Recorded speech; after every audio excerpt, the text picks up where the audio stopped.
Okay, next wholesome topic tayo. Wholesome nga ba talaga to? Sa gift pa lang, patay na no?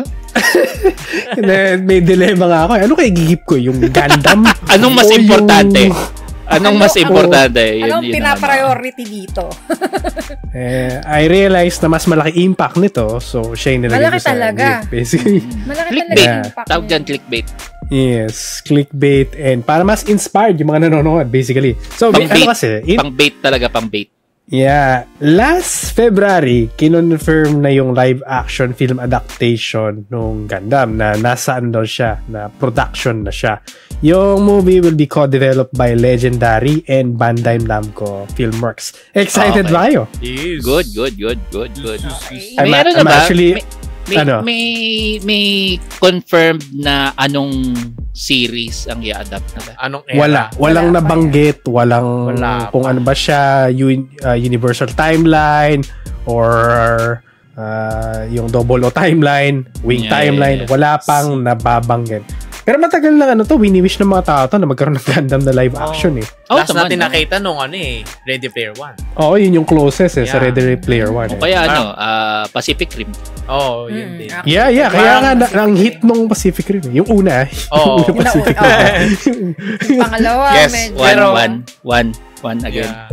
Pero at least pinakita kasi na kaya nila talagang. Kaya. Ng mech movie. Yeah. Siya. Yung story na lang. Story na tingnan natin.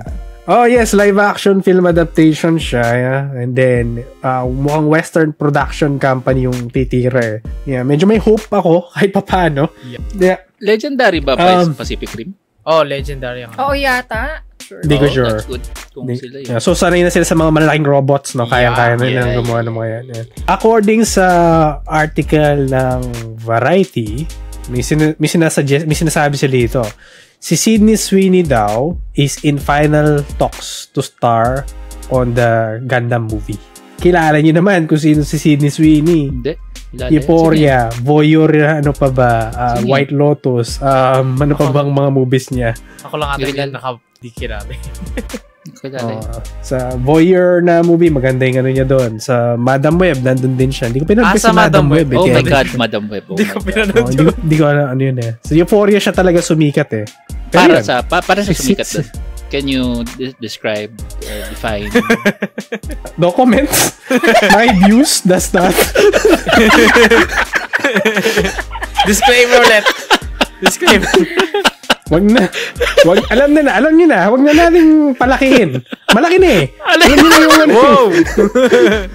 Kung tutuusin, kung makukuha niya yung role na to, laking improvement sa Gundam. Bakit? Siya ba yung Gundam? Siya yung pinapilot. Oo. So, bazookas kaya nila. Parang Daimos, no?